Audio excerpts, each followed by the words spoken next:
Good morning, ladies and gentlemen. We're just going to go over what the expectation is for today's assignment.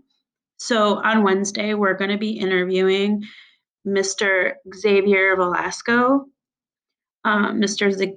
Xavier Velasco is actually Mr. Velasco's dad. So that's really neat because we have a connection to him. We're going to give you a little info because hopefully that'll make it easier to think about what kind of questions you want to ask him. So he was born in Havana, Cuba in 1946. He came to the US in 1960. He was 14 with his parents, grandparents, several aunts, uncles, and a cousin on his dad's side.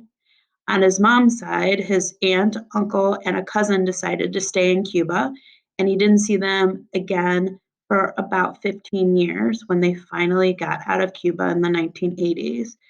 Xavier's dad worked for Sears in Cuba and continued to work for Sears in Miami before getting transferred to Chicago a few years later. So here's what we would like you to do. We would like you to write one thin and one thick question for Mr. Velasco. You can see you have all of your names are here. Okay. So I went ahead and put in a thin question, which is, did you speak any English when you came to the US? And that's thin because it's kind of a yes or no question. And then my thick question is, how did you feel about moving to the US? And that's something we can dive a little deeper in. So that's a thick question. Okay. So you guys do your best. If you can't think of a thin question or a thick question, maybe just try to do one. Try to do something on this because we would really appreciate it. And what we're going to do is we're going to have a Google Meet tomorrow, and we're going to talk about what questions we want to ask him.